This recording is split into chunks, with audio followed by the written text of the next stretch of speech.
जो हम लोग देखे थे उसी के आज थोड़ा सा आगे देखेंगे हम लोग कि हम लोग आगे देखे थे कि भाषा क्या होती है, भाषा की उत्पत्ति कहाँ से हुई है। तो भाष धातु से हुई थी, जिसका शाब्दिक अर्थ होता है विचार प्रकट करना। विचार क्या है इसको आपने जाना, भाषा की परिभाषा भी आप लोग ने उस दिन देखा था।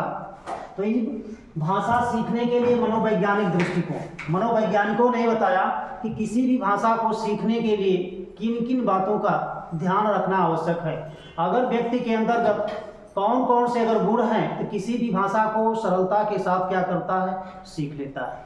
तो मनोवैज्ञानिकों ने भाषा सीखने के लिए 3 गुण बताए। एक बताया था आपका जिज्ञासा, दूसरा अनुकरण,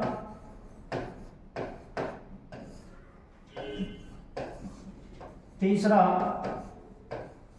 अभ्यास। किसी भी भाषा को सीखने के लिए व्यक्ति में अगर ये 3 गुण हैं, जिज्ञासा, अनुकरण और अभ्यास, ये 3 प्रकार के अगर गुण पाए जाते हैं तो किसी भी भाषा को सरलता के साथ क्या करता है, सीख लेता है। जिज्ञासा, अगर आप जिज्ञासु हैं, आप तत्पर हैं, अगर आपकी इच्छा है किसी चीज को सीखने के लिए, अगर आप तत्पर हैं, आपकी अगर इच्छा है तो आप उसको सीख सकते हैं। अगर आप तत्पर नहीं हैं तो किसी भी चीज को नहीं सीख सकते हैं, चाहे जितना ही व्याख्यान क्यों न दिया जाए, चाहे जिस भी प्रकार से क्यों न बताया जाए।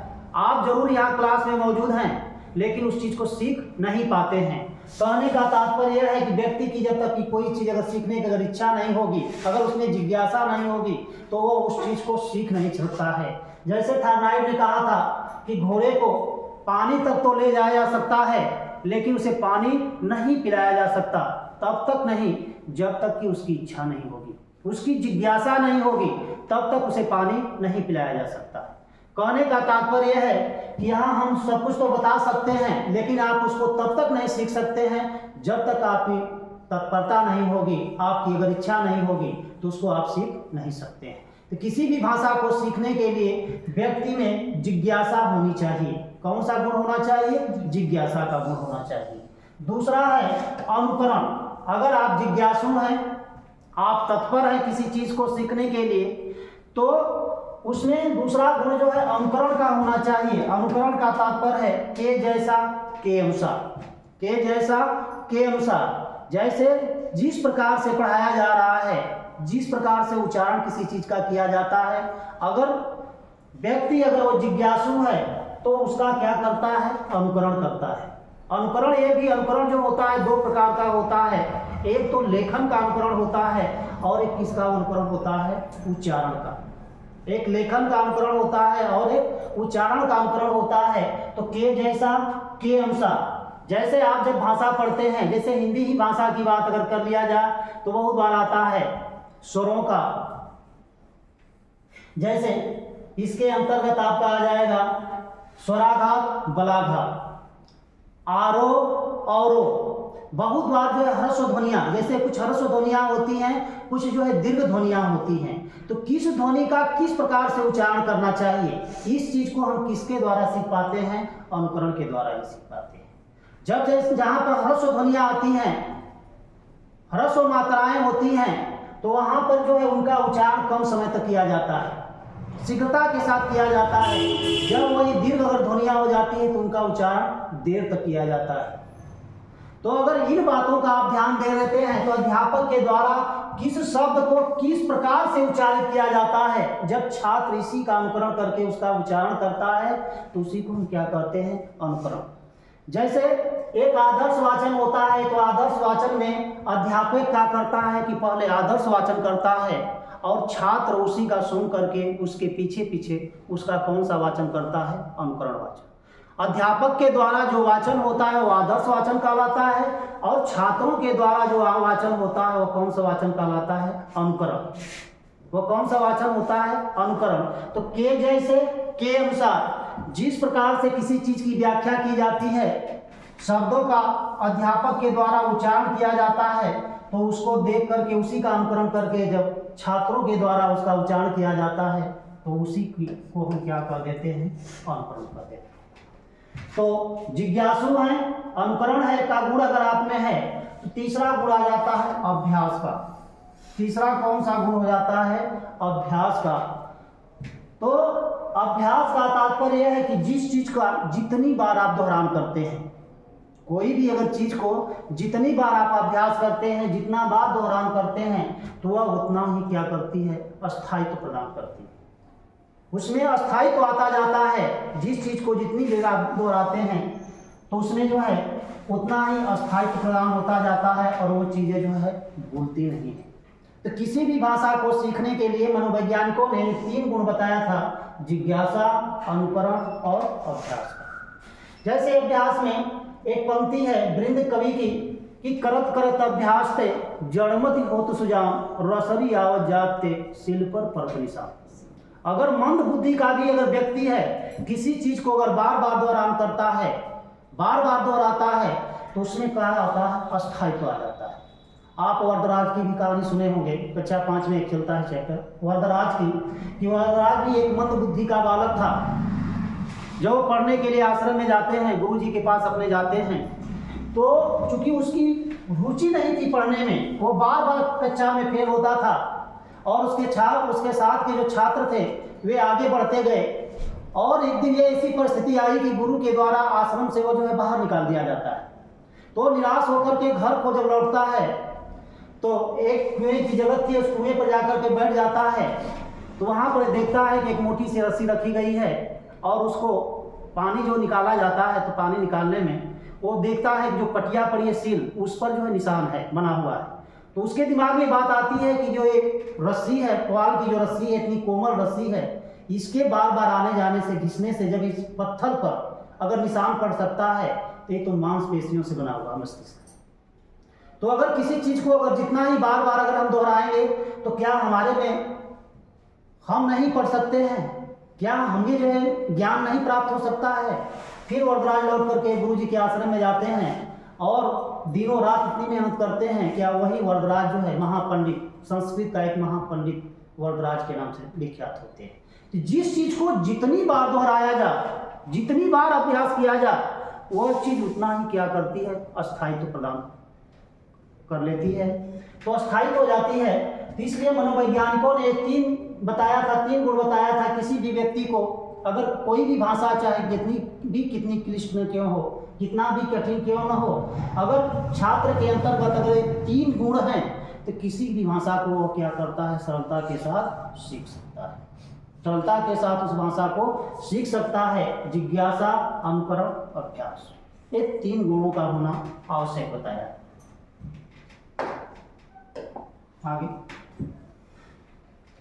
भाषा का विकास क्रम।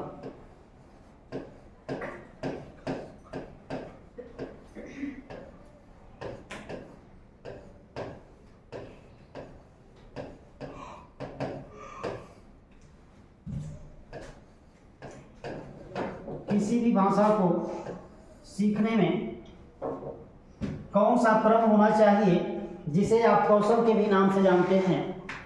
पहले आता है सुनना,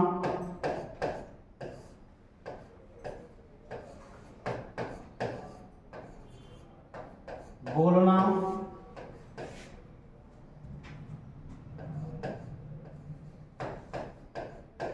पढ़ना,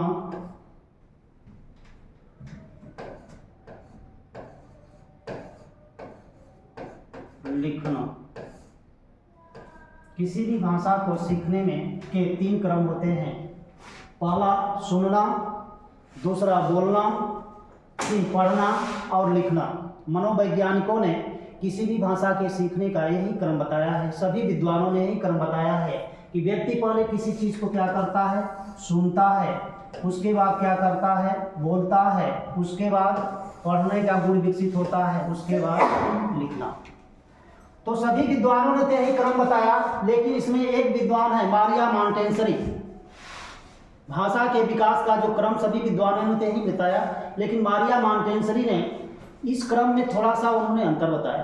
पीछे के जो 2 क्रम हैं इनको आगे पीछे उन्होंने किया था।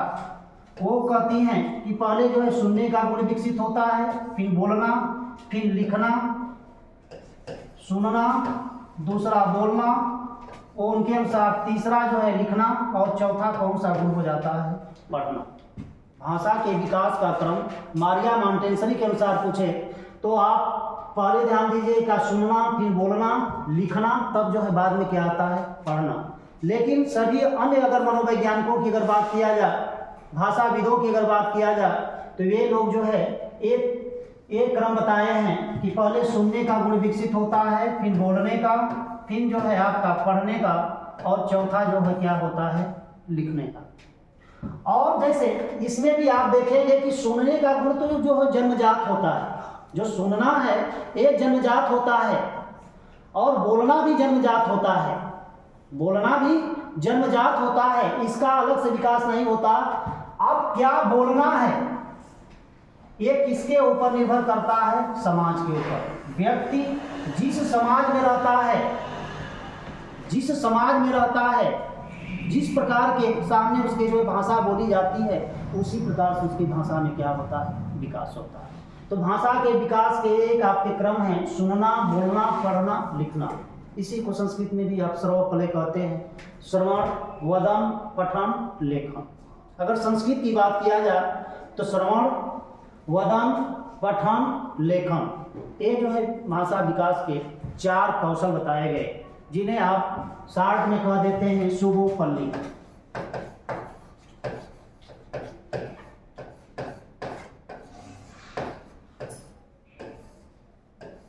सुनना, बोलना, उसके बाद पढ़ना, पढ़ने के बाद लिखना।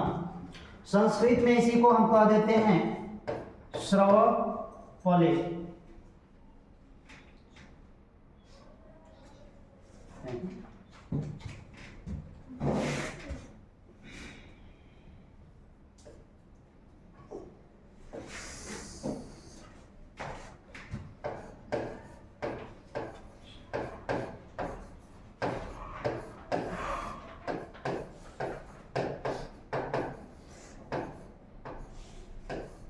श्रवण, वदन, पठन, लेखन।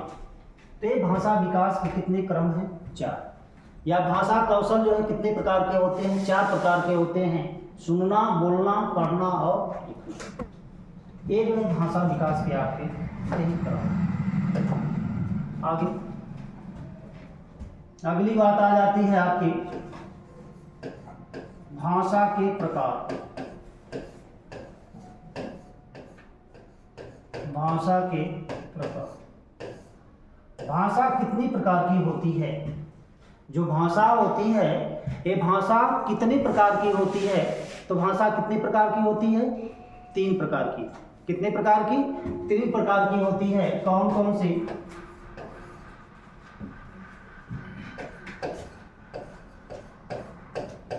मौखिक भाषा,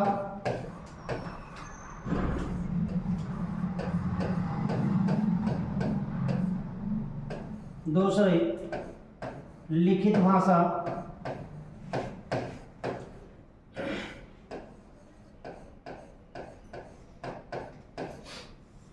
तीसरा जो भेद होता है वह होता है सांकेतिक भाषा। कौन सी हो जाती है? सांकेतिक भाषा। तो भाषा अगर पूछे कि भाषा के कितने प्रकार होते हैं, तो भाषा के कितने प्रकार होते हैं? 3 प्रकार। मौखिक भाषा, लिखित भाषा और कौन सी? सांकेतिक भाषा। तो किस भाषा को हम मौखिक भाषा कहते हैं?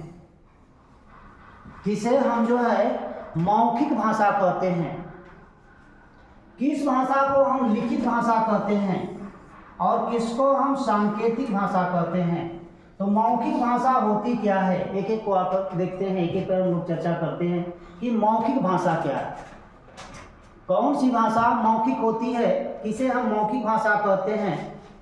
तो जरा इसको जरा परिभाषित करिए कि मौखिक भाषा क्या होती है। जब व्यक्ति अपने विचारों को बोलकर प्रकट करता है और सामने वाला उसे सुनकर ग्रहण करता है, तो उसे हम कौन सी भाषा कहते हैं? मौखिक भाषा।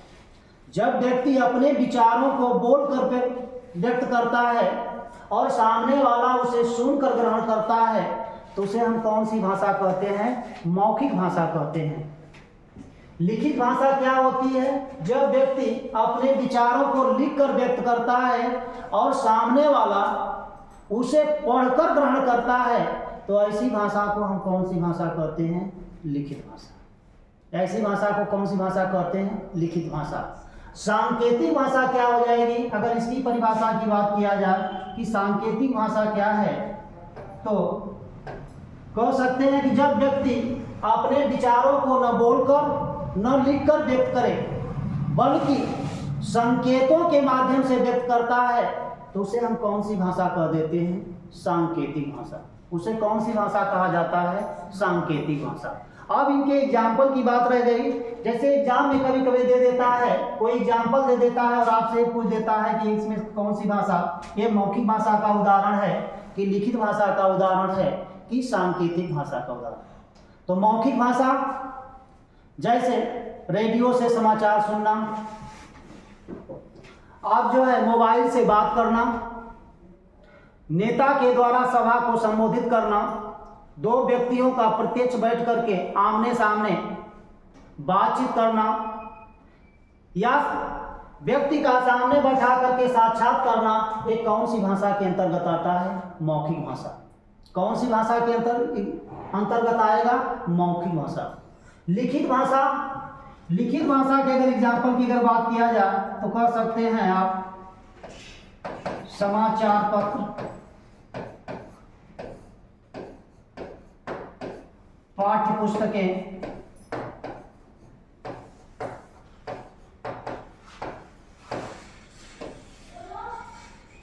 समाचार पत्र, पाठ्य पुस्तकें।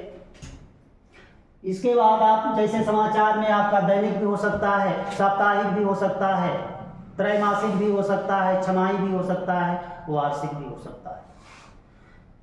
तो ये जो है ये किस भाषा के एग्जाम्पल हो जाते हैं? लिखित भाषा के। पाठ्य पुस्तक हो, समाचार पत्र हो, तो ये आपके लिखित भाषा के हो जाते हैं। सांकेतिक भाषा के कुछ एग्जाम्पल जैसे पशु पक्षियों का बोलना, चिड़ियों का चहकना, माइलस्टोन पर बने हुए, सड़क के किनारे माइलस्टोन पर बने हुए संकेत, ये किस भाषा के एग्जाम्पल हो जाते हैं? सांकेतिक भाषा। किसके हो जाते हैं? सांकेतिक भाषा के। या आप ये भी कह सकते हैं कि जो हमें न तो स्पष्ट सुनाई देता है न तो स्पष्ट रूप से समझ में आता है, वे भी किसके एग्जाम्पल हो जाते हैं? सांकेतिक भाषा के। वो भी जैसे हम बार बार कभी कभी कहते हैं हाँ हाँ, इन ढंग की भी ध्वनियाँ करते हैं, इस ढंग की भी जो ध्वनियाँ करते हैं वो भी किस भाषा के अंतर्गत आ जाता है? सांकेतिक भाषा। गाड़ियों का हार, ये भी किस भाषा में आता है? सांकेतिक भाषा में। जैसे आप कह सकते हैं कि यातायात चौराहे पर खड़े सिपाही के द्वारा गाड़ियों का आना और जाना, गाड़ियों के लिए रुकना और आने और जाने जाने का जो संकेत है, ये भी किस भाषा के अंतर्गत आता है? सांकेतिक भाषा। ये भी किसके एग्जाम्पल हो जाएंगे? सांकेतिक भाषा के हो जाएंगे। तो सांकेतिक भाषा में निश्चित नहीं होता है, संकेत कोई निश्चित नहीं होता है, जिसके कारण अगर ये कह दिया जाए कि इसमें सबसे कठिन भाषा कौन सी है, तो कौन सी भाषा हो जाती है? सांकेतिक भाषा। क्यों? क्योंकि संकेत निश्चित नहीं होते, संकेत इसमें निश्चित नहीं होते, इसलिए अगर इसमें सबसे कठिन भाषा की अगर हम लोग बात कर लें, इसमें सबसे कठिन भाषा कौन सी होती है? सांकेतिक भाषा। सबसे कठिन भाषा कौन सी होती है? सांकेतिक भाषा। और सबसे सरल भाषा कौन सी होती है? मौखिक भाषा। सबसे सरल भाषा की अगर बात किया जाए तो मौखिक, सबसे क्लिष्ट अगर भाषा की बात किया जाए तो कौन सी भाषा हो जाती है? सांकेतिक।